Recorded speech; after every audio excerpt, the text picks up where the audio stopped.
Salut à tous et bienvenue dans Fantasy Ballers en direct de Londres. Je suis avec mon patient. Bonjour Aptine. Docteur Marc, bonjour à tous. qui est sur le canapé. On fait une session de thérapie pour la fantasy. Parce qu'il en a marre de faire les meilleurs scores dans ses ligues et de perdre quand même contre les meilleurs scores de la semaine. Donc voilà.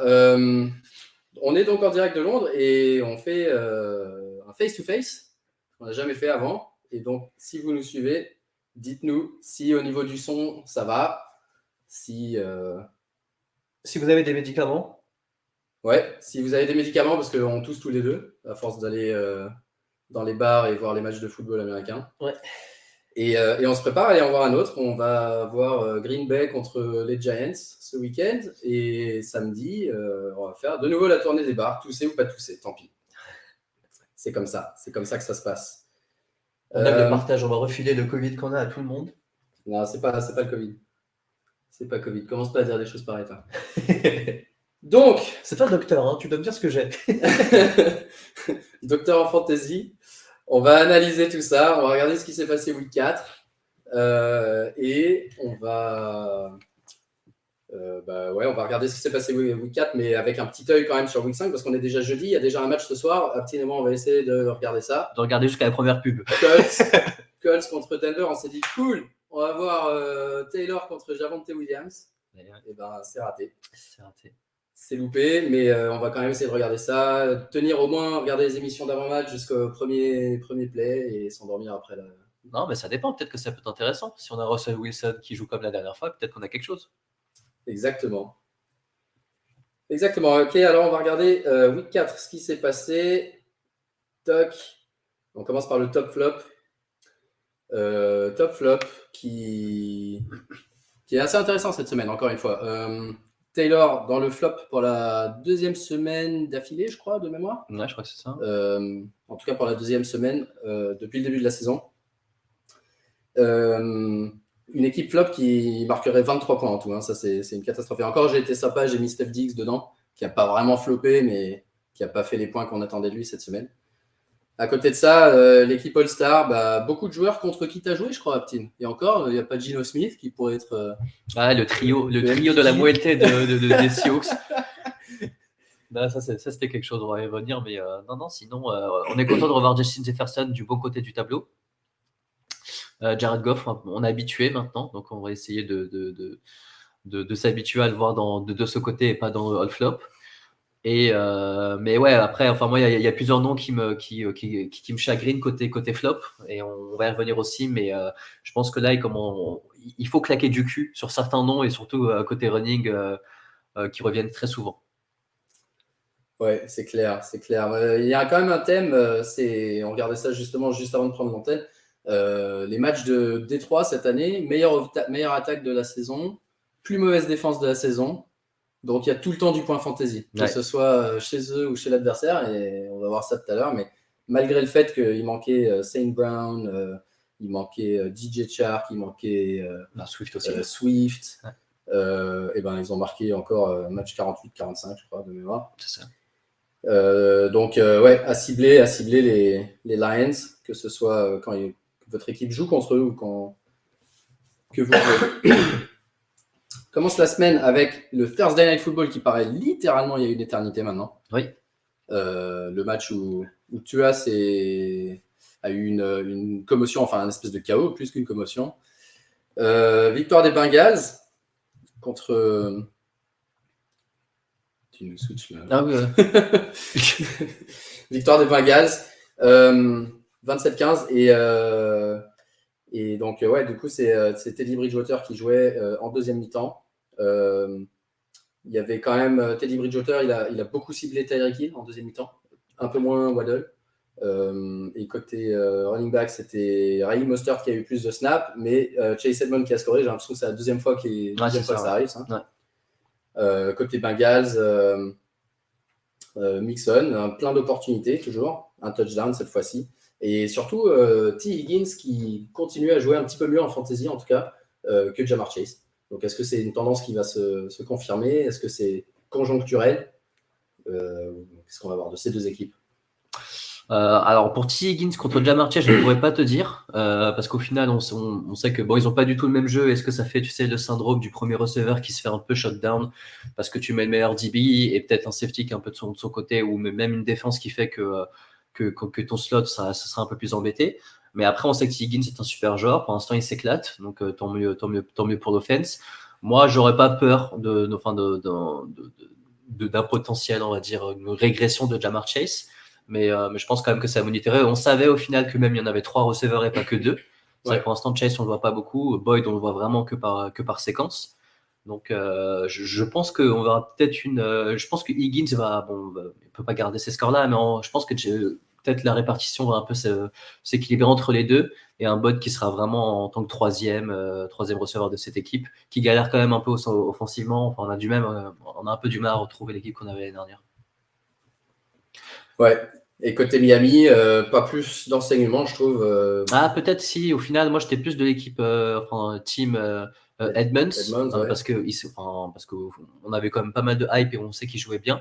Mais pour l'instant, peut-être en termes d'efficacité, on a quand même l'impression que Mostert, en tout cas sur les 2 derniers matchs, domine peut-être un peu Edmonds, même tout court, je pense qu'il domine. Si t'enlèves le TD à Edmonds, il est même pas startable, donc à voir la tendance qui va se dégager. Les deux sont startables cette semaine parce qu'ils jouent les Jets.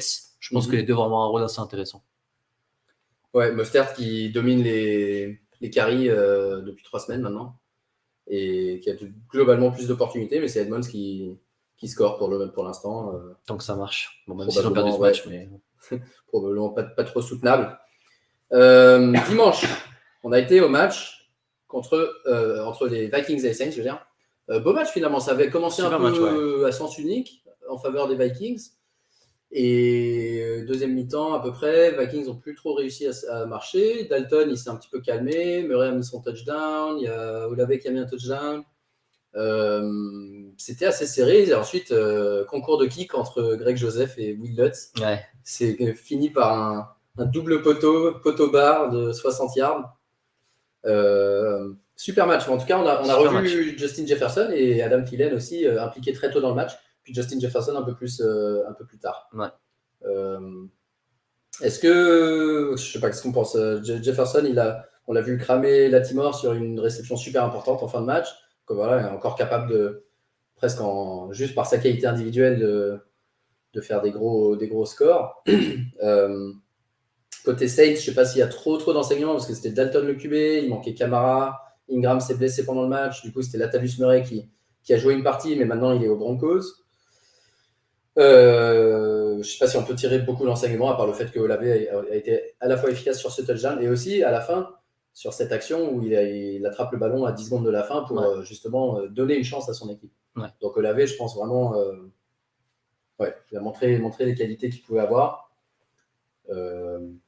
Et c'était un match un peu plus normal, disons, côté Vikings, en tout cas en termes d'usage et de c'est ce qu'on veut voir. Des targets. Ouais. C'est ce qu'on veut voir. Après, on a vu, moi j'étais en train de criser parce que je voyais que Thielen marquer, avoir des plus grosses réceptions sur la première mi-temps. Parce qu'on voyait du coup Latimore a vraiment tout le match suivi sur tous les déplacements Jefferson. Mais non, au final, on attend un peu de Dolphins et Vikings un jeu comme ça. Bon, Cook, ça fait un moment qu'on ne le voit pas trop. Enfin, j'aurais pas peur, mais je pense aussi que les Vikings vont devenir dangereux quand vraiment Cook aura son rendement si habituel. Tu peux pas passer que par, tu peux pas compter que sur Kirk Cousins pour faire gagner tes matchs. Et il faut quand même que la ligne offensive et le jeu au sol montre des choses. Yes. Atlanta contre Browns. Encore une victoire d'Atlanta, ils se retrouvent 2-2 malgré la perte sur blessure de Cordarrelle Patterson, qui est sur Injured Reserve, qui va rater donc 4 matchs minimum. Alors la première question, c'est qui va prendre le lead, parce que j'ai vu deux noms très très populaires dans les waivers cette semaine. Et la deuxième question, c'est les Browns, deuxième match eux aussi, qui perdent bêtement, un contre les Jets, un contre Atlanta, des équipes carrément prenables pour une équipe qui vise le titre de division. Dans une division qui était assez ouverte, parce que Baltimore, on le verra tout à l'heure, ils perdent aussi des matchs idiots. Cincinnati, ils avaient mal démarré la saison. Pittsburgh, ils galèrent un peu. Un peu, merci. Donc, qu'est-ce qu'on pense de de Cleveland d'abord, et du fait que Cooper a fait son premier match un peu transparent. Ouais.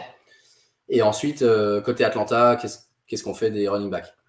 Alors, ça, je vais te laisser répondre à l'histoire des running backs parce que moi, c'était un casse-tête que je me suis évité. Je vais passer à côté, je sais plus c'était quand, c'était pas hier soir ou en tout cas quand il fallait faire le waiver, mardi. Franchement, les deux noms me branchaient pas du tout et je me suis dit, bon, ça sera le problème de quelqu'un d'autre. Mais peut-être pour les Browns, on savait qu'ils allaient un peu perdre des matchs comme ça, donc c'est pas vraiment étonnant. Tant qu'ils n'ont pas Watson, je pense que ça sera atypique et vous finirez un bilan un peu even, 4-4 ou je sais pas, normalement du coup il vient week 11, donc ça fait un 5-5 ou peut-être 5-6. Donc franchement, je sais pas trop quoi penser de l'offense, à part que Chubb, je crois qu'il est deuxième aujourd'hui en termes de yards après selon les formats, en demi-PPR, il est même premier. D'accord, ok, ouais, je parlais plus en rushing yard que en rushing yard. Point, ouais. Mais maintenant, du coup, lui, au final, ça reste un peu la personne qui va te ramener un peu de régularité dans cette équipe. Cooper Kupp s'est carrément fait éteindre par AJ Terrell, donc ça, c'était un peu à suivre pour les personnes qui aiment bien un peu suivre les DB. AJ Terrell a fait vraiment un super match dessus.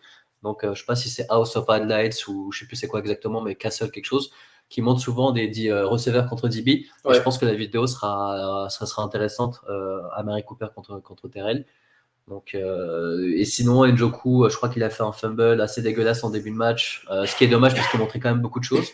Et moi, je suis assez buy high sur Njoku jusqu'à la fin de l'année. Je pense pas qu'il coûte très cher. Je suis d'accord. Surtout vu la situation côté Titan, il y a tellement de joueurs qui déçoivent. Il y a vraiment, cette année, parmi ceux qu'on avait drafté tôt, en tout cas, il y a vraiment que Andrews et Kelsey qui sont start-up absolument toutes les semaines. Après, il y a pas mal de gars qu'on avait ciblés tard qui justement jouent pas mal. Je pense à Everett, Tyler Higbee qui joue pas mal aussi, qui est pas mal targeté, Hertz.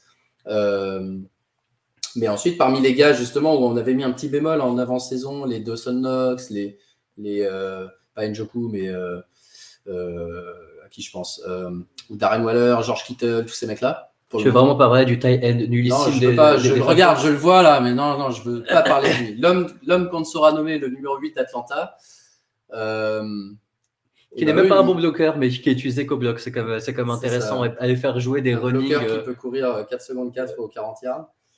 Tous ces mecs-là déçoivent. Donc, du coup, Njoku. Moi, aujourd'hui, si j'ai de l'argent sur une ligue et que j'ai Pitts, franchement, en 1 contre 1, je pense que je peux envoyer Pitts pour Njoku. Ouais. C'est pas impossible. Enfin, pour moi, c'est carrément plausible vu comment c'est parti. Et on s'allonge sur le canapé et on demande au psychologue de nous aider. Ouais. Non, mais je pense qu'au final, tu vois, il y a quand même un trade à faire parce que je pense qu'il y a des personnes qui pensent, qui espèrent que Pitts explose. Sauf que franchement, il va peut-être faire un bon match, mais moi, je ne pense pas qu'en termes de régularité ou même en total point fantasy, on va le retrouver, on l'a drafté. Et je pense qu'il sera même en dehors du top 10. Quoi.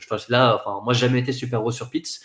Parce que ça reste une offense qui n'a jamais pu utiliser des tight ends ou des grands joueurs, ou en tout cas dans la red zone comme des Julio Jones. Et surtout quand tu mets un QB comme Mariota, c'est le dernier mec qui va regarder. Quoi. Ouais. Et là, Pitts, c'était même pas le tight end qui a fait le plus de snaps dans l'équipe. Et pour revenir vite fait sur sur la situation des running backs à Atlanta. Donc effectivement, Tyler Algier et Caleb Huntley ont splitté les carries. Ils ont à peu près splitté les additions dans les waivers. Mais n'oubliez pas, il y a Damien Williams qui était le RB2, week 1. Lui, il peut revenir d'hier, je crois, pas cette semaine, mais la semaine suivante, week 6.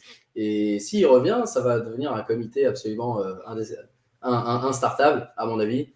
Je vois pas un des mais trois. Mais ça s'est vu, franchement, je trouve que ça s'est vu sur tous les waivers. Enfin, moi, j'ai peut-être 5-6 ligues et ça s'est vu que sur les waivers, il n'y a personne qui était vraiment.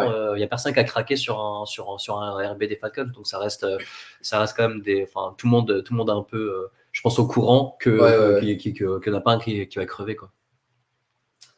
C'est clair. Ok, on passe à Tennessee contre les Colts, ton équipe favorite, avec le fameux Jonathan Taylor.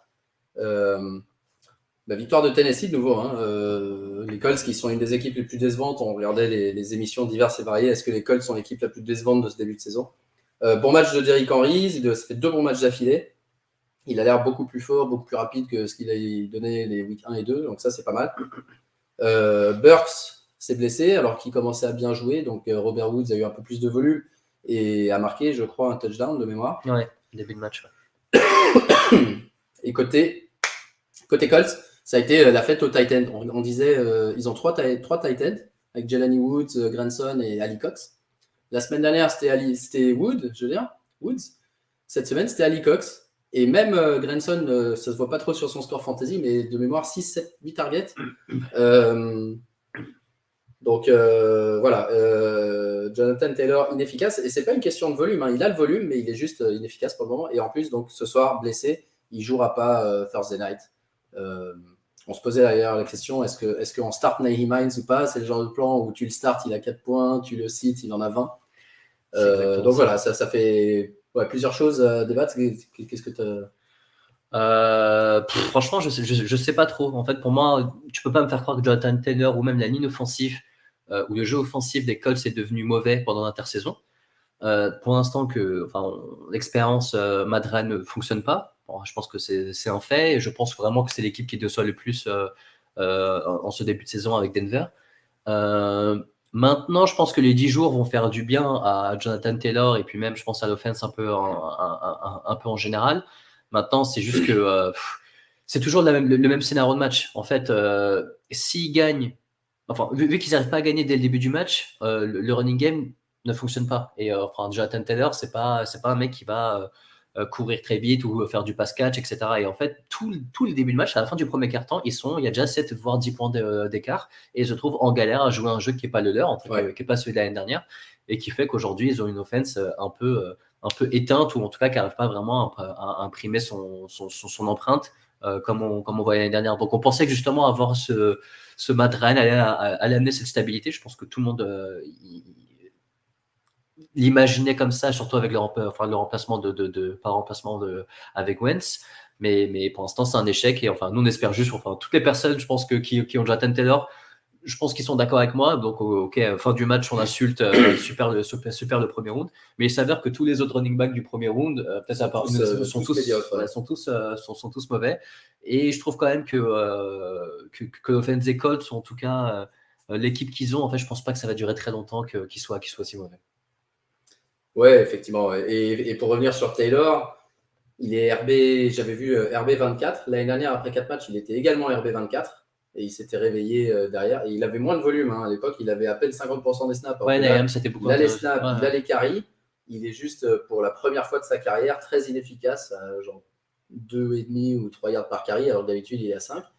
Donc voilà, si c'est quelque chose qui peuvent changer, bon, pas cette semaine contre les Broncos, mais avec 10 jours de repos derrière, essayer de remettre les choses un petit peu à plat et de lui ouvrir des brèches, ça peut encore le faire. Ne le vendez pas, je l'ai vu vendu dans pas mal d'endroits, des mecs qui sont, ou sur Twitter, des gens qui craquent, le pire numéro 1 pick, machin, c'est week 4. Effectivement, ça sent pas bon, c'est rare de toute façon que le numéro 1 soit excellent.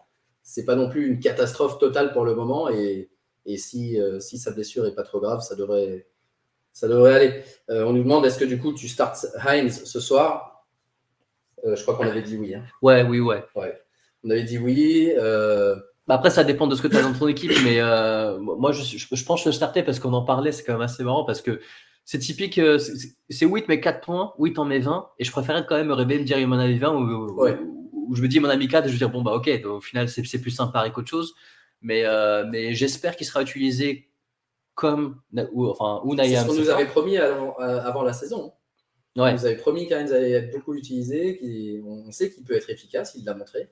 Il l'a montré, et surtout en PPR ou semi-PPR, c'est quelqu'un qui peut ramener beaucoup. Et je pense qu'il a quand même un petit peu. Moi, je serais étonné de me réveiller demain matin et qu'il ait fait 10 points. Maintenant, vous allez m'insulter demain matin parce qu'il va en mettre 3. Et je m'insulterai moi-même parce que dans tous les cas, je crois que je l'ai dans 2 ligues et je vais le starter dessus. Et du coup, en backup, tu auras Dion Jackson et potentiellement Philippe Lindsay.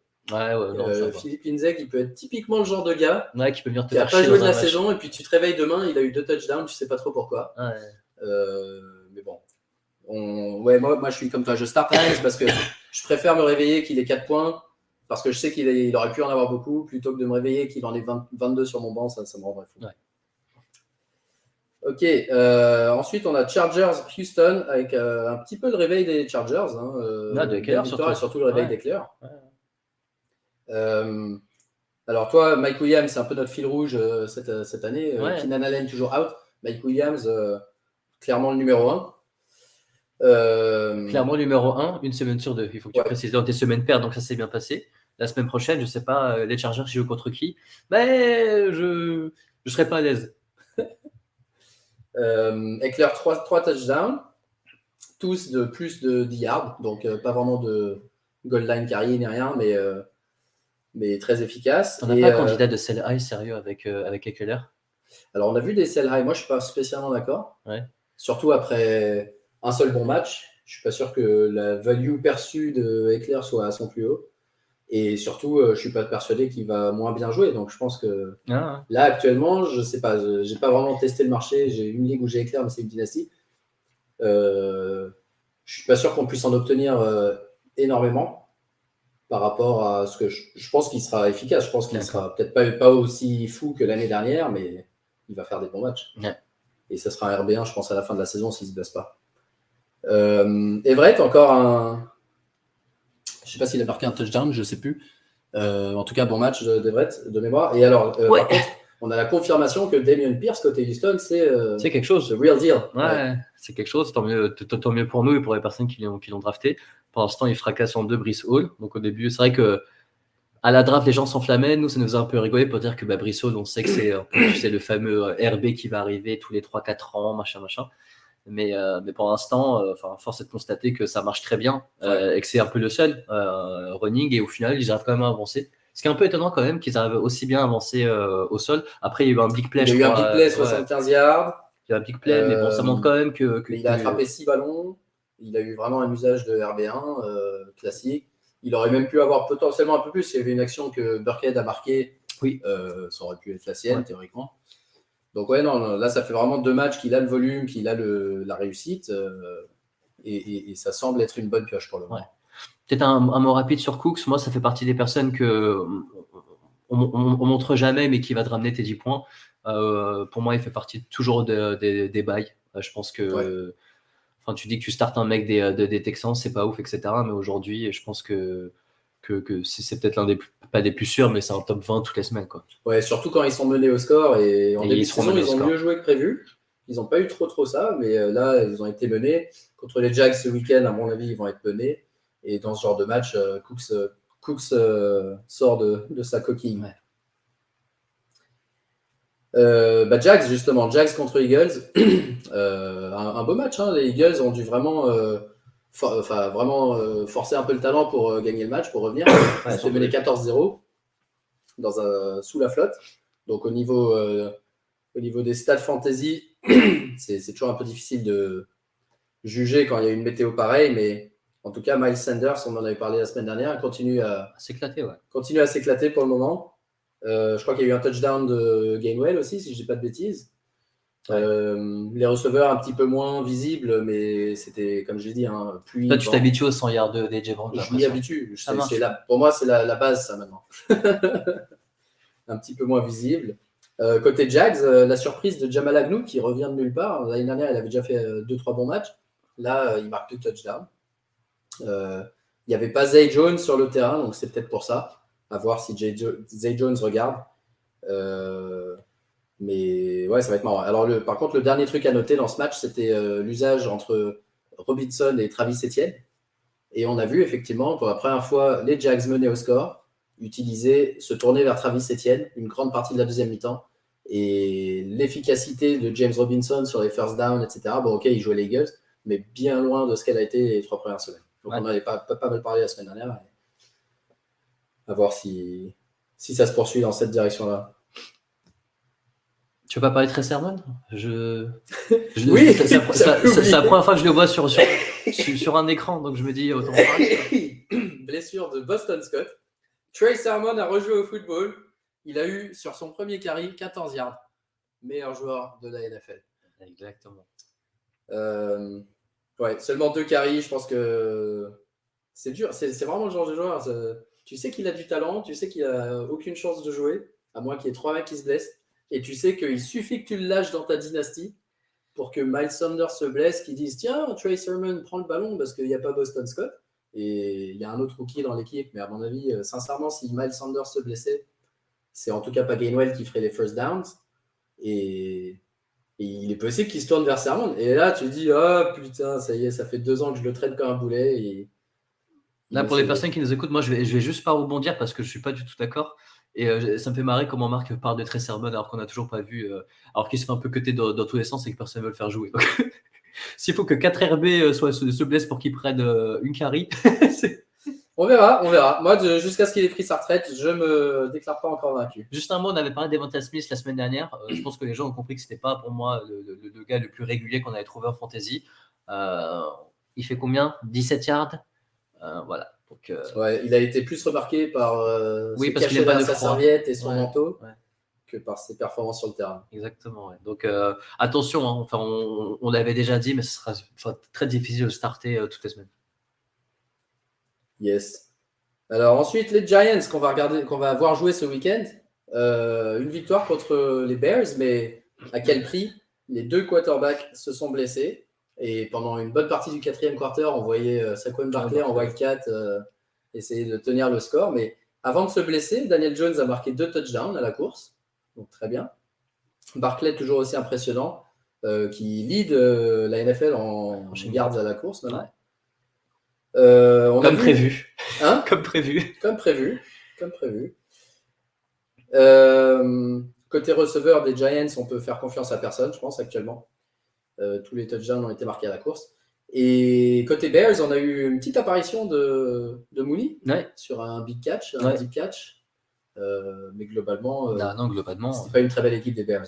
Non, bah écoute, comme d'habitude, hein, là on commence à s'habituer avec ces Bears, ça fait 2 années qu'ils nous proposent les mêmes matchs. Et personne de startable. À part si Herbert, bien sûr, mais sinon, personne de startable. J'ai vu la stat tout à l'heure. Je ne me rappelle plus le chiffre exact, mais Tyreek Hill a quelque chose du style 434 yards à la réception cette année. Et toute l'équipe des Bears en a 425, enfin 10 yards de moins. Ouais. C'est une catastrophe. Donc les Giants, on va les voir jouer ce week-end. Et on pourra vous dire ce que ça donne.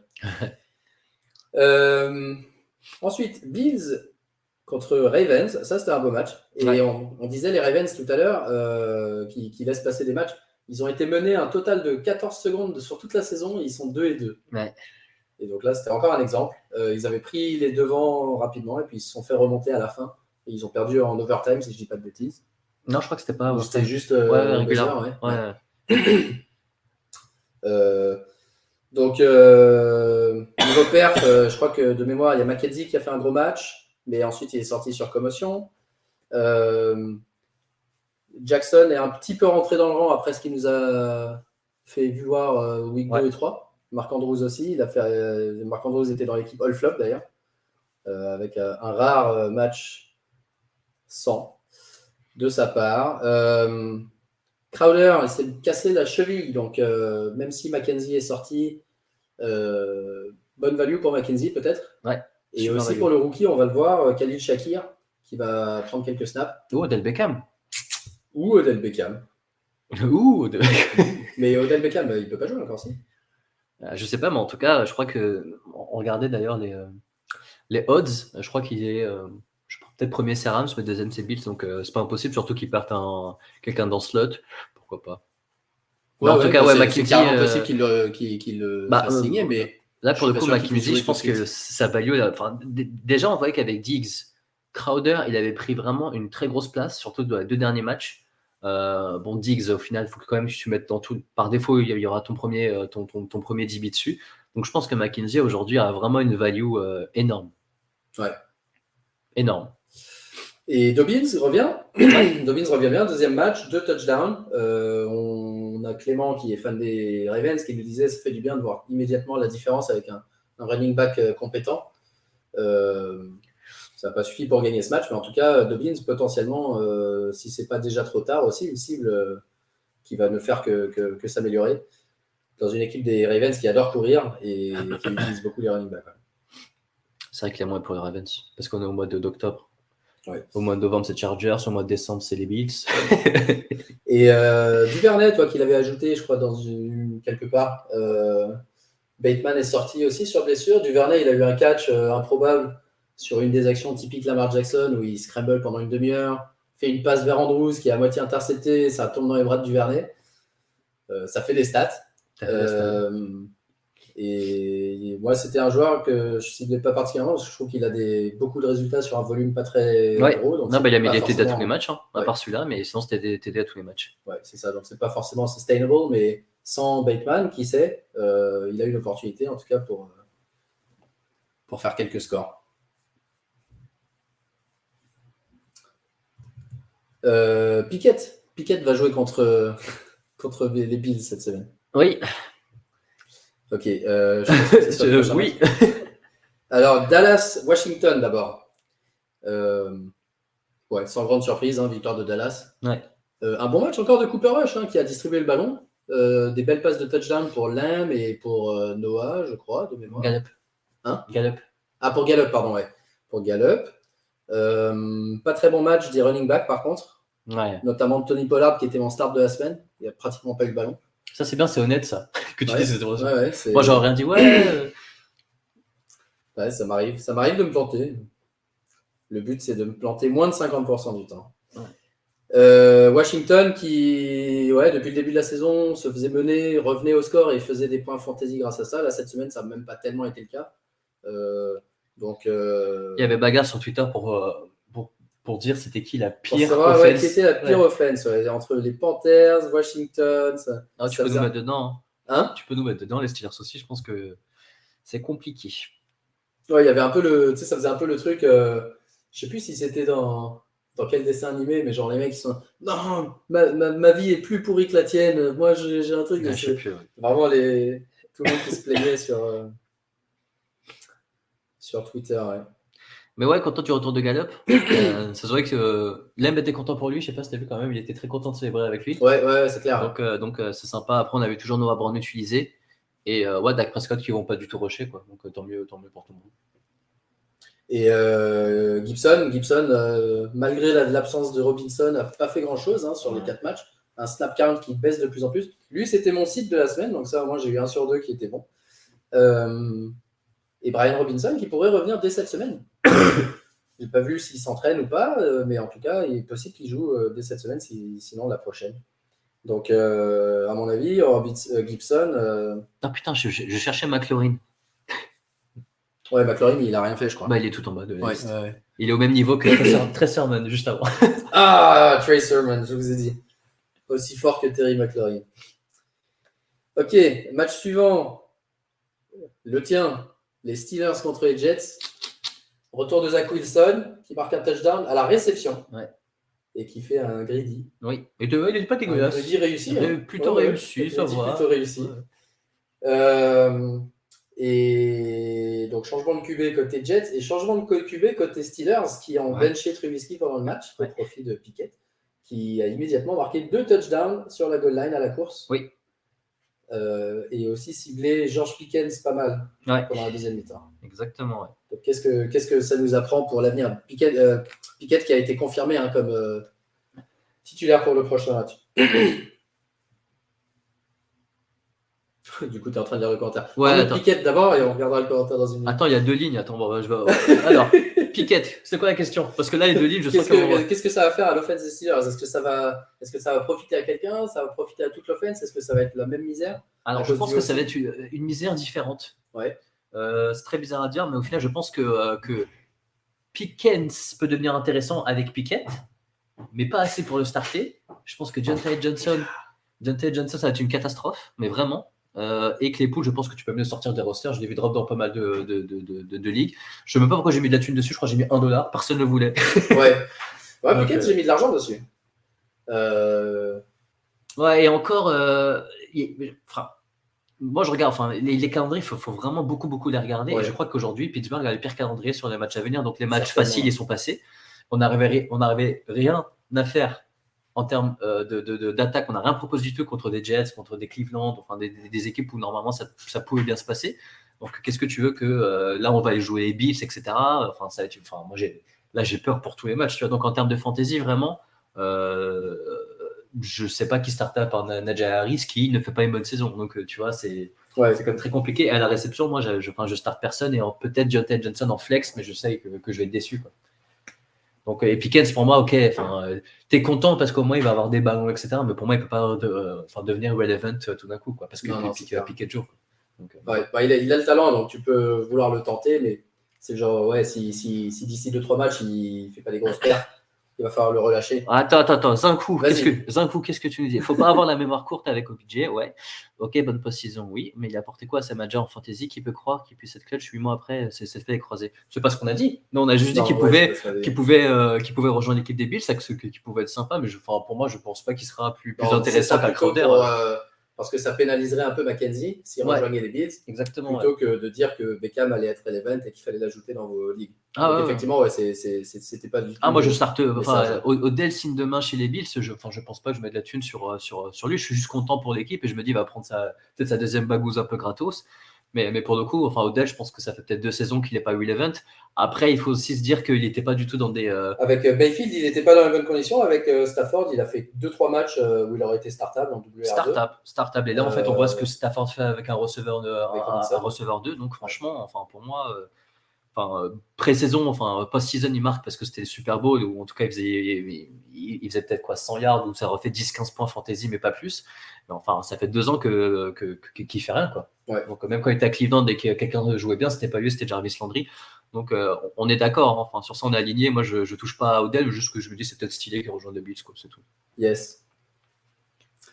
Autre chose à dire sur les Jets, sur les splits. Je crois que Brissol commence à avoir un peu plus de volume que Carter. Ça, faut pas déconner. Logique. Mais bon, après, c'est toujours je starte lequel? Elijah Moore, est-ce que je starte dans une ligue où on joue par équipe, tu as les deux. Je starte les deux. Comme ça, je me dis, allez, au moins, il y en a un des deux. Bon, là, c'était aucun des deux. Au moins, je me dis, bon. Tu as 4 Jets dans cette équipe-là, d'ailleurs. T'as Moore, Wilson, Carter et Hodge, je crois. Non, j'ai pas Carter. Je pense tu me l'as filé. D'ailleurs, je sais même pas pourquoi j'ai fait ça. Maintenant que tu me dis ça, ça me fait un peu peur. Je te vends. Ouais. En tout cas, je pense que c'est mieux d'avoir Zach Wilson que Flacco, ça c'est sûr pour cette offense. Je sais pas. Franchement, je sais pas. Non. Je sais pas. J'ai pas d'avis. Moi, je pensais avant ce match-là que TBD, un vrai to be determined, parce que franchement, Flacco, il distribuait quoi. Tu lui demandais à un mec à 50 ans de lui envoyer 50 ballons, etc. Donc ça faisait des points, tu vois. Après, ça faisait peut-être 50 yards, mais le mec avait 10 réceptions. Ouais. Ça fait 10 points, tu vois. Donc c'est ce qu'on demande. Alors que Wilson, je pense qu'il est plus amateur de big play, etc. Donc peut-être moins de régularité. Ouais, c'est possible. Et d'ailleurs, il aime bien Corey Davis, Wilson. Déjà l'année dernière, il le ciblait pas mal. Il aimait bien aussi Elijah Moore. Donc, au final, il aimait bien Elijah Moore. Mais... Maintenant, regarde Wilson, il va falloir qu'il choisisse. C'est lequel le plus vieux? C'est lequel le plus vieux? Il y a un rookie, un sophomore. Oh là là. Alors, le fameux Lions contre Seahawks. T'as un commentaire sur l'offense des Seahawks qui marque 48 points quand tu joues contre un mec qui s'appelle Seahawks Catalan dans ta Seahawks Catalan qui est un vrai copain depuis des années. qui est un peu, je pense, un peu la personne que je veux battre, tu vois, tous les ans. Il y a toujours un mec que je prends en grippe. Petit chambreur. Donc ça fait 3-4 ans que je lui mets quand même sa part. Il faut être quand même un peu. Mais là, je le jouais et tout. J'étais très en fait, j'étais quand même assez confiant. Et vous voyez les scores. En fait, j'ai pris 100 points Smith, DK Metcalf, de Big Ben, de Le'Veon Bell et d'Antonio Brown. Donc c'était quand même fou. Après, on en parlait tout à l'heure, mais c'est vrai que la défense des Lions est quand même catastrophique. C'est quand même assez marrant ce qui se passe d'une année à une autre. Tu vois, c'est un peu la magie de la NFL. C'est pas qu'ils avaient une bonne défense l'année dernière, mais tu voyais quand même un peu une architecture, en tout cas un squelette de défense des Lions. Et cette année, ils sont, comme Marc le disait, première offense, dernière defense. Et ils arrivent quand même à se prendre 48 points 48 points par les Jets, les Seahawks de Geno Smith. Ouais. Faut y aller. Donc du coup 32 points, 28 points, 20 points. Et en plus, je crois que Metcalf est parti chier en plein match. Il s'est dit, voiture. Il a appelé la voiture parce qu'il n'allait pas y arriver tout seul. C'est super. Écoute, c'est top. Et Geno Smith, du coup, au début de l'année, on se foutait de sa gueule. Moi, dans une ligue, justement, on savait que tous les QB titulaires allaient être pris. Et à un moment, ça faisait 3-4 rounds qu'il restait Geno Smith. Personne ne le voulait. Et je crois que personne n'a drafté, d'ailleurs. Et j'arrêtais pas de vous dire, mais il reste Geno Smith, les gars. Non, prends Tyrod Taylor. Si jamais Daniel Jones se blesse. Non, prends le QB3 de machin. Laisse Geno Smith tranquille. Geno Smith, il fait ses scores. Est-ce que tu crois que c'est sustainable, ça? Il va rentrer dans le rang. Non, mais il va redevenir une citrouille, comme les mecs disaient à la télé. Non, ça, je sais pas. Après, la citrouille, je pourrais pas te dire, mais Non. Après, enfin, les joueurs comme ça, surtout après ce qu'il a montré, j'ai l'impression quand même que Metcalf, ils vont commencer à le réutiliser bien comme il faut. Donc ça reste super positif. Après, je pense que c'est quelqu'un qui est startable contre des mauvaises défenses. Ouais. Et tu pourras pas en tirer grand chose contre des bonnes défenses. Mais je crois que c'est Seahawks France qui avait parlé je sais pas, à un moment qui avait mentionné que les deux QB de Pittsburgh étaient éclatés. Oui. Donc ça me fait quand même assez rigoler quand au QB c'est Joe Smith d'ouvrir sa gueule comme ça. Donc je trouve ça assez marrant. Donc après, je sais pas si c'était juste du chambrage ou de l'ignorance, mais c'était sympa. Cette semaine, ils ont les Saints, donc une défense un petit peu plus adéquate, disons, que Atlanta et Détroit. Il est dur la vie de la Timor quand même. Là, en gros, il est aligné Mike Evans. Il se prend, en plus, il se fait il prend des coups toutes les semaines. La semaine dernière, c'était Justin Jefferson. Et ce qui est ouf, c'est qu'en tout cas, visuellement, il faisait un bon match contre Jefferson. Il lui met quand même 150 yards dans la tronche. Et là, il se dit bon, on joue qui cette semaine? DK Metcalf. Cette semaine, tu te prends un gros gars. Les Lions, 2 minutes. Goff qui est maintenant QB5 en fantasy sur la saison, comme prévu. Comme on l'avait prévu. Voilà. QB5. Du coup, tous les apologistes du late round QB, ça sert à rien de prendre un QB tôt. Sauf qu'aucun de ces mecs-là prenait Goff, je te garantis. Et donc Goff qui a scoré malgré les absences de plusieurs joueurs offensifs et qui a utilisé Josh Reynolds, qui était mon start of the week. Tiens à souligner. Et surtout, la caméra est là-bas. Josh Reynolds, mon start of the week, qui a marqué combien 16 points, 15 points. Et surtout, TJ Hawkinson, qui fait le match de sa carrière, quasiment un match record, 38 points fantasy. Gros match. Je pense que les Lions gagneraient à jouer un peu plus avec lui, le targeter un petit peu plus que ce qu'ils ont fait les 3 premières semaines et à distribuer le ballon un peu plus. Ouais. Et enfin, Swift absent, c'est Jamal Williams qui est le RB1. Et je pense qu'il a eu des qualités de RB1 tant que Swift est absent. C'est-à-dire encore une semaine, probablement, encore ce week-end. Ok. On passe aux Cardinals contre les Panthers. Ça va aller vite. Il était dur ce match. Et à chaque fois. Ça, c'était les matchs de deuxième partie. 3D. Il était dur. On était 4 en train de le regarder. Il y en a 3 qui dormaient. C'était terrible. C'était dur. Qu'est-ce qu'il y a à retenir? Hertz, on en a parlé. Hertz qui marque toujours son petit touchdown. Et franchement, c'est vraiment sympa de voir aussi. J'ai l'impression que c'est un peu la soupape de sécurité, même si on voit un Marquis Brown qui fait un super match. Donc, Hertz, j'ai l'impression qu'il peut garder. On se posait beaucoup la question. La question, ça va être le retour de Rondale Moore et bientôt le retour de Hopkins. Rondale Moore est revenu. Oui, mais il a joué là. Il a joué. Si. Non. J'ai pas vu son nom, je crois. Si, il est là, tu vois. Il est vers le bas là. C'était obligé d'aller voir tout en bas de la liste. Non, parce que je l'avais vu, je me suis dit tu vois au final, on pensait que le genre de play, tu sais, une mine un peu au centre pour un tight, etc. Mais au final, c'était peut-être les plays qui allaient bouffer de l'activité de Hertz. Et au final, non, franchement, Hertz, ça reste un des mecs un peu sûr. Et puis tu as la soupape de sécurité, Marquis Brown surtout actuellement. Justement, c'est pas une soupape de sécurité. Non, c'est le mec qui cible régulièrement. Justement, sur les 2 premières semaines, on en avait déjà parlé. Et moi, je m'en souviens de l'avoir dit parce qu'il a vraiment fait pas un bon match. C'est que c'est pas le mec qui allait justement aider Kyle Murray parce qu'il était en galère totale. Ce qui a un peu changé. Mais en fait, pour moi, c'est vraiment le mec qui va se démarquer. Quand Kyle Murray, tu vois, les circuits ils vont se toucher, il va commencer à courir dans tous les sens, etc. Donc, c'est pas. C'est quoi sustainable? Je sais plus c'est quoi le mot en français. Sustainable. Non, mais ça, je sais pas quel est le mot français. Mais enfin, ça peut pas marcher tout le temps, tu vois. Et au final, je pense vraiment que Marquise Brown, là, c'est vraiment pour moi un sell high. Parce que pour moi, c'est pas une équipe qui va bien jouer cette année. Hopkins va revenir, Hertz va rester intéressant. Sell high, tu dis? Ok, attends. Je pense que Marquise Brown, au final, moi, c'est pas un mec qui me fait kiffer. Et de toute façon, c'est toute l'offense des Cardinals. Franchement, c'est difficile à regarder quand même, tu vois. T'as l'impression que c'est. Il y a un mec qui disait que aujourd'hui, Kyle Murray, il était en NCAA dans sa tête, tu vois. Il lui donne la balle, il voit que la première option. Je suis même pas sûr qu'il a vu que si le premier receveur a fini sa course ou qu'il s'est retourné, etc. Il va dire non, c'est mort, il va commencer à courir, tu vois. Et après, pour une ligne offensive, c'est que des galères. Tu te prends des flags parce que tu te dis attends, mais il va courir combien de temps? T'es obligé de tenir un mec, tu vois. Donc c'est super compliqué. Pas de jeu au sol. James Conner, on le retrouve pas trop. Et du côté des Panthers, on a vu, et ça, Marc n'avait pas remarqué que Mayfield, en fait, il était quand même très bas et il se faisait typer à chaque fois. Je lui avais dit en début du match, que Mayfield, en fait, parce que moi j'avais regardé un peu des matchs de Cleveland pour dire attends, c'est quoi le problème? T'as quand même des bons receveurs, t'as Njoku, t'avais les deux, tu vois, Jarvis Landry et Odell qui étaient encore très bons à l'époque. Et le mec, t'as l'impression, il est plus petit qu'Kyler Murray, quoi. Dès qu'il envoie une passe, le mec il lève la main et se fait tiper, tout le monde regarde au sol. DJ Moore est devenu inexistant, enfin c'est une catastrophe. Franchement, c'est une catastrophe.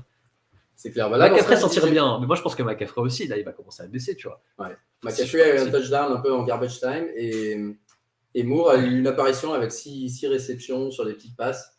Il était beaucoup plus targeté au moins, donc on espère que c'était un plan de jeu un peu volontaire de l'impliquer un peu plus.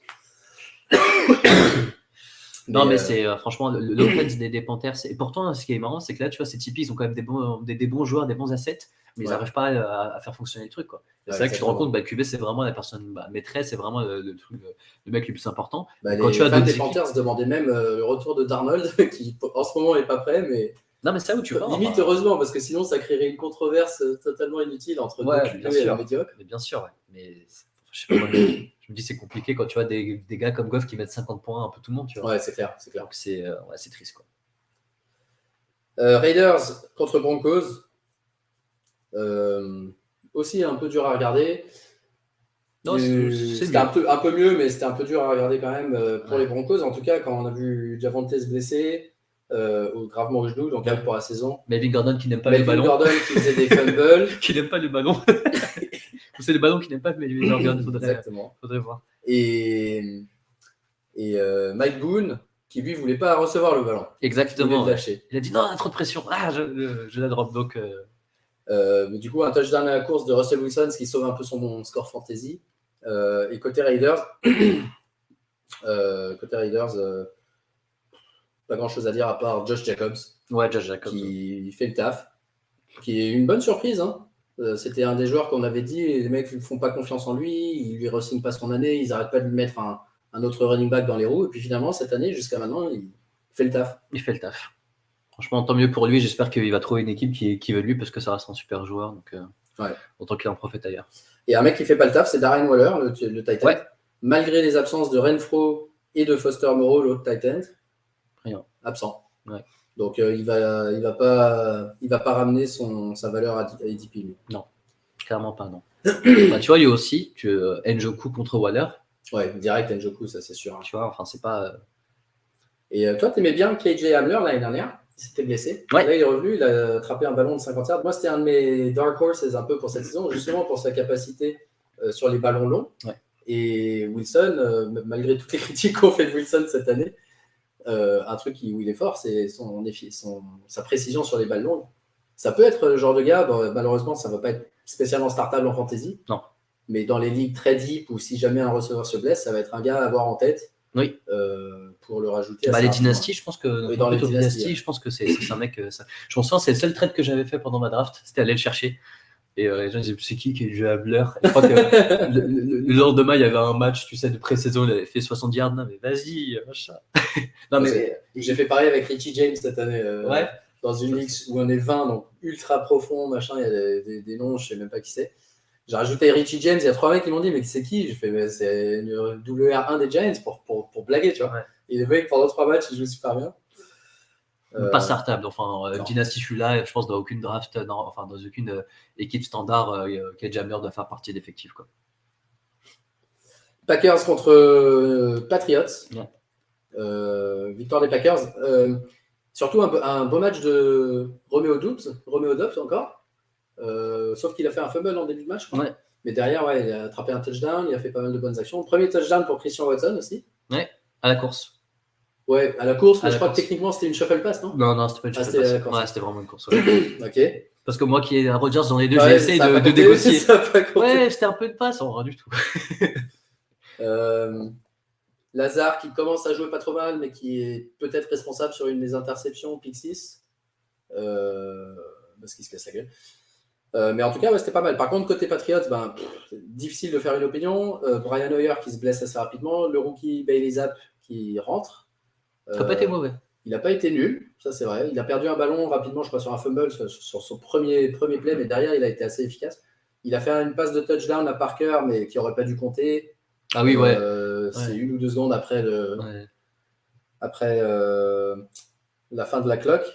Mais ouais, globalement, il n'a pas été mauvais. Je sais pas, j'ai pas les dernières infos si Hoyer peut jouer cette semaine ou si Zap va jouer. Je ne sais pas du tout. Mais je pense que déjà qu'avec Mac Jones, j'avais pas spécialement confiance dans cette offense. Ah non, de toute façon, là. Et là, actuellement, je sais pas. Mac Jones, déjà, je suis pas sûr que tu startes un receveur. Si, peut-être. Ouais, non, au final, tu sais, non, même pas. Je réfléchis, mais c'est toujours 1 sur 2. Donc Parker a commencé à bien jouer quand Mac Jones est sorti. Ouais, un coup c'était Agolor, un coup c'était Parker, un coup. Non, c'est. À part s'il joue les Lions. Jacoby Meyers, c'est quand il joue, c'est lui son préféré. Ouais, mais à part s'il joue les Lions la semaine prochaine, moi je starte personne. Ok, donc Green Bay qu'on va voir cette semaine. Donc on va avoir un petit duel Aaron Jones, Saquon Barkley. Ouais. Et Aaron Rodgers, Daniel Jones. Mais en tout cas, ouais, ça va être un beau match. Premier match de l'histoire des matchs de Londres. Ça fait une semaine qui me parle de la stat. Allez, vas-y. Premier match en 10 ans de match à Londres, qu'il y a 2 équipes avec un bilan positif qui se font face au match de Londres. Et Kyle Senra, pardon. Je sais pas où tu es basé, Kyle. Tu viens à Londres ce week-end pour voir les Packers? Toi qui es fan des Packers. Si tu viens à Londres, on se prend une bière. Donc voilà. Et ensuite, on passe au match de la nuit, Tampa Bay contre Kansas City. Toi, tu avais besoin de points pour Kelsey. Moi, j'avais besoin de points pour Fournette. Et on a vu un point pour Kelsey dès le début, quasiment sur la première action du match. Exactement. On a vu un point de Fournette quasiment sur la dernière action du match. Et entre les deux, ça a été un blowout. 41-31, c'est pas représentatif de ce qui s'est passé. Ça a été une domination totale de Kansas City qui, du coup, a fait des jeux qui, comme tu disais, c'est pas spécialement les jeux habituels. Ouais. C'est pas spécialement représentatif. Écoute, de ce que ça dans le peut monde être. du sport, quand tu mets 30 points à quelqu'un, tu fais tourner, tu t'amuses. Et c'est exactement ce qui s'est passé, sauf que c'était Tampa Bay en face, quoi. Donc c'était assez spécial. Et du coup, Edward Seller qui a encore marqué un touchdown. 2 touchdowns même, si je dis pas de bêtises. Ah bah, on va regarder, c'est écrit un rushing, un réception. Ouais, c'est ça. Et donc, qui continue à être le joueur. Le sell high, la définition du sell high par excellence. Ouais. On avait déjà dit ça la semaine dernière, et là, ça continue. La question, c'est qu'est-ce que vous pouvez en retirer? Est-ce que vous pouvez vraiment en retirer un top RB ou pas avec le volume qu'il a? Mais si vous pouvez, c'est clairement celle-là. Et si vous ne pouvez pas, par exemple, si je te demande aujourd'hui Edward Seller ou Jacobs, Edward Seller ou Herbert Montgomery, par exemple. Non, LR quand même, non? Ouais, je suis d'accord. Donc, alors qu'à la limite, au début de la saison, je t'aurais dit vraiment, pour moi, LR, c'était un des pires starters des 32. Là, aujourd'hui, je lui donne un peu plus de crédit. Mais LR, tu peux te réveiller et qu'il t'ait mis 2 points, tu vois. Ça, c'est vraiment. Ça fait un peu peur, tu vois. Côté Tampa Bay, la seule bonne nouvelle, c'est le retour de quasiment tout le monde. Jones a joué, Godwin a joué, Mike Evans est revenu de suspension. Donc, c'était un petit peu mieux pour Tom Brady. Mais ils ont quand même eu des difficultés. Russell Gage qui peut retourner sur le waiver. Merci pour ce qu'il a apporté la semaine dernière. Gage, ouais. Exactement. Ok, le dernier match de la semaine entre les Rams et San Francisco, avec une victoire des Niners, comme d'habitude, j'ai envie de dire, contre les Rams maintenant, sauf en playoff. Et le retour de Kittle, mais Kittle n'a rien fait du match. Non. Et finalement, c'est un peu les suspects habituels, une fois de plus, avec ces 2 équipes-là. C'est Deebo Samuel, Cooper Kupp, Allen Robinson n'a pas fait grand-chose. Donc, je vais arrêter d'en parler, comme j'ai promis la semaine dernière. Jeff Wilson a eu un touchdown. Il continue à être efficace. Le RB1 starter des Niners chaque semaine, double digit.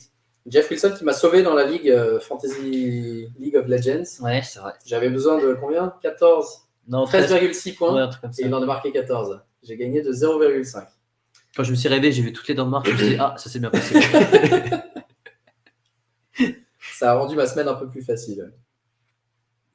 Donc, pas spécialement de nouvelles pour ces 2 équipes-là.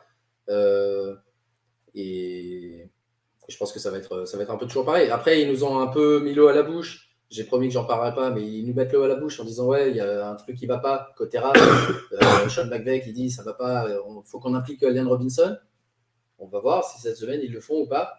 Mais tu starts du coup? Non. Non. Je suis à 2 doigts de le dropper contre justement des George Pickens ou des mecs comme ça. Parce qu'il est juste pas utilisé. Et puis après, j'essaye tant bien que mal de le garder sur le banc là où je l'ai drafté, parce que c'est quand même, je pense qu'il a la capacité de rebondir. Et j'attends de voir qu'il explose, qu'il fasse 15 points sur mon banc pour recommencer à lui faire confiance, sinon c'est pas possible. Donc voilà, on a fait le tour de week 4, donc place à week 5 cette semaine, et Colts Broncos dès ce soir. Attention donc, Jonathan Taylor ne joue pas. Latavius Murray qui a rejoint les Broncos ne joue pas non plus. Ouais. Donc on va voir ce que ça donne. Nyheim Hines contre Melvin Gordon ou Bad Boone. Ensuite, dimanche matin, Giants-Packers. Encore une fois, n'oubliez pas de faire vos line-up avant 14h30 pour ce match en direct de Londres, et de nous dire si vous êtes à Londres surtout, parce que Aptine adore rencontrer les gens. Marc, il me fait Aptine ne boit pas. Aptine ne boit pas et je le traîne dans tous les pubs possibles et imaginables depuis une semaine pour aller rencontrer les gens. Et ensuite, qu'est-ce qu'on a comme match par an Je crois qu'on a une deuxième partie de soirée encore un peu difficile. Non, on avait peut-être non, ouais, Cowboys Rams, ça peut être sympa. Eagles Cardinals, non, ça va aller. Et en début de soirée, qu'est-ce qu'on regarde? Steelers Bills. Oh non, tu as regardé, moi je regarde pas. Franchement, moi j'ai peur du score, je préfère être honnête, tu vois. Je pense vraiment que je sais pas c'est quoi le over-under, mais là franchement. Ouais, je me demande s'il n'y a pas 10 points d'écart. 10 points d'écart. Non, je pense pas quand même. Mais tu rigoles quoi? Non, mais plus, c'est sûr et certain. Bien sûr. Sérieux? Mais bien sûr. Attends, je vais regarder. S'il y a 10 points, moi je préfère jouer un peu d'argent quand même. Mais j'ai peur. Qu'est-ce qu'il y a d'autre? Après, je pense qu'il y aura quand même. Tu parlais des Lions. Les Patriots jouent la défense des Lions. Ah, tu vois? T'es à 2-20. Sans regarder le calendrier. Alors, startez tout le monde. Ça va devenir, tu sais, les Falcons il y a 2-3 ans, quand on startait contre tout. Alors, ils sont où? Moins 14, ouais, t'as raison. Moins 14. Et encore, franchement, il y a un 34-20, je suis content. Je suis content. Ouais, d'ailleurs, il y a pas mal de matchs blowout prévus ce week-end. Il y a Chargers Cleveland qui est proche, Washington Tennessee qui est proche, mais pour les mauvaises raisons. Et Jets Miami qui est étonnamment proche, +3 pour Miami. D'accord. Et à part ça, ouais, aucun autre match. Si, Cincinnati Bengals, du coup, en Sunday Night Football, ça va être peut-être l'affiche de la semaine. Cincinnati contre Bengals, Cincinnati contre les Bengals, parce que les Bengals, quand ils perdent, ils se battent tout seuls, en fait. Ça va choquer. Non, Cincinnati Bengals contre Baltimore Ravens, Sunday Night. Et Raiders Chiefs, qui peut être sympa aussi, mais qui en tout cas aura certainement un impact fantasy pour la fin des trucs. Et je vous souhaite que, je vois Panthers à 22h, je vous souhaite que McCaffrey ne soit pas questionable comme la semaine dernière, parce que ça m'a coûté une place sur mon banc à prendre Foreman au cas où. Et ça m'a coûté $16 de waiver pour remettre Rashad White que j'avais avant. C'est pas le meilleur deal. C'est pas le meilleur deal, ouais. Tout ça pour faire jouer McCaffrey. Donc voilà, on n'a plus qu'à vous souhaiter une excellente semaine de fantasy, de NFL. Aptine, regarde notre audience. Là-bas. Technologie. On n'est pas encore des bons présentateurs professionnels. Non, franchement, hyper difficile de regarder une caméra ouais, quand en fait, tu parles. T'as 3 écrans devant toi. Donc ouais. En tout cas, c'était marrant de le faire en face-to-face. C'était marrant, mais j'ai toujours pas eu mon ordonnance, moi. ouais, ordonnance. L'ordonnance, ça va être ce soir de regarder Nyheim Hines marquer 25 points sur 3 touchdowns. Ah ouais, t'es un docteur bizarre quand même. Et voilà, on vous souhaite une super semaine. N'oubliez pas, comme d'hab, les start and sit demain, samedi, les blessures. On sera avec pas mal d'auditeurs de Fantasy Ballers. Alors on se demandait si on ferait pas le before avec eux en direct du bar samedi, potentiellement. En mode peut-être Twitter Space ou un truc comme ça, pour changer. Peut-être. On va voir. En tout cas, on vous tient au jus. Et vu que les mecs ils vont commencer à boire à 16h, je serai le seul à donner des start and sit. Non, mais Des Baron ne joue plus, les mecs. Là, j'ai le start and les mecs. Et voilà. Bonne semaine à tous. Bon week-end. Et si vous êtes à Londres, dites-nous. Ciao, ciao. Ah.